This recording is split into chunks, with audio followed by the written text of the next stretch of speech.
Salut la famille, salut la famille, la famille. L'élimination du Syrie national de Guinée est déjà officielle.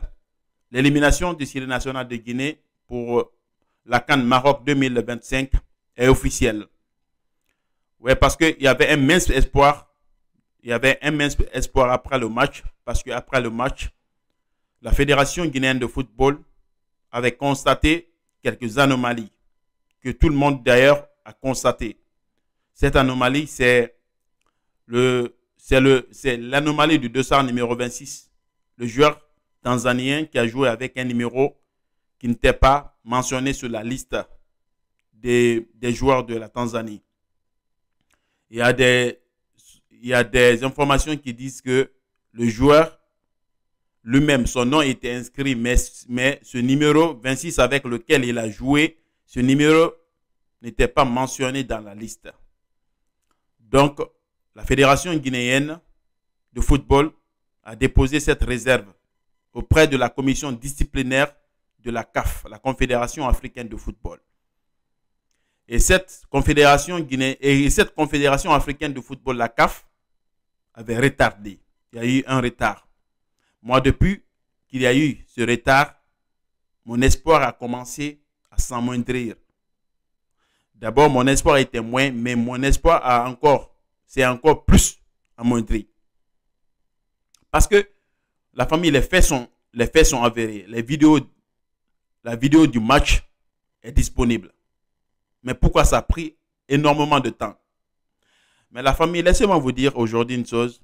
Le football n'est plus un sport. Le football, c'est un business. Le football, ce n'est plus un sport. C'est un business. Le football est devenu un monde de business. Je vous explique pourquoi le football est devenu un monde de business.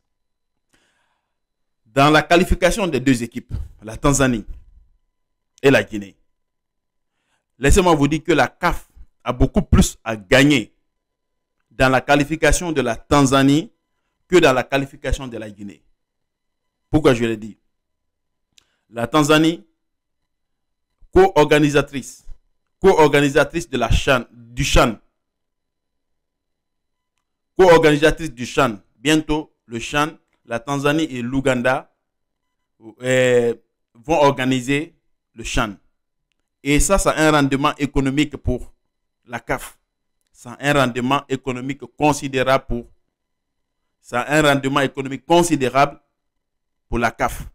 Est-ce que la CAF va mettre à côté ses intérêts pour statuer sur ses propres lois, sur les lois qu'elle-même a avancées? Et pendant que le monde est devenu aujourd'hui un monde d'intérêt, un monde de business. Donc, c'est pour vous dire tout simplement que la Guinée, l'échange de qualification de la Guinée, malgré que les faits sont avérés, malgré que les incidents sont visibles, mais en termes d'avantages vers la CAN, vers la CAF avait beaucoup plus d'avantages dans la qualification de la Tanzanie que de la Guinée. La Guinée n'a aucune compétition à organiser. La Guinée n'a même pas un stade complètement homologué. Et qu'est-ce que la CAF pouvait gagner dans la qualification de la Guinée? Rien. Et surtout, la Guinée a été aussi incapable de gagner sur le terrain. Mais ça c'est le premier facteur. Deuxième facteur, la Fédération guinéenne de football a joué le médecin après la mort. Vous constatez que les normes, et il y a eu d'abord un décalage horaire. Le décalage horaire qui a été signalé. Il y a eu l'état du stade qui a été signalé. Mais pourquoi la Fédération guinéenne de football n'a pas refusé de jouer ce match?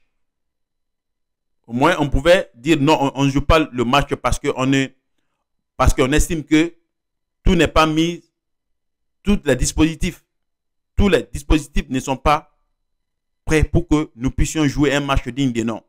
Mais vous acceptez de jouer. C'est après avoir être mené sur le terrain, vous décidez plutôt de faire une requête. En ce moment, ça sera très difficile. que la requête soit en ce moment recevable. Donc, c'est la raison pour laquelle la requête n'est pas recevable. Premièrement, du côté business, la CAF a beaucoup plus à gagner avec la Tanzanie qu'avec la Guinée. En termes de lobbying, la CAF, la Tanzanie a beaucoup plus de lobbying, de poids en termes de lobbying que la Guinée. Donc, les relations ne sont pas les mêmes. Ce n'est pas la même chose. Ce n'est pas la même chose. Donc, vous voyez, moi, le message que j'ai à lancer à la Fédération guinéenne de football, et au gouvernement, c'est de faire tout pour que nos stades soient en normes, dans les normes, nos stades soient homologués pour qu'au moins les qualifications pour la Coupe du Monde, pour qu'on puisse jouer les matchs à domicile. Peut-être avec ces matchs à domicile, on pourra faire quelque chose de portable. Parce qu'avec la pression des supporters, avec l'engouement des supporters, nos joueurs pourront avoir beaucoup plus de courage et beaucoup plus de persévérance pour jouer nos matchs à domicile. Donc, c'est officiel. Hein? C'est officiel. La Guinée ne participera pas à la CAN Maroc 2025.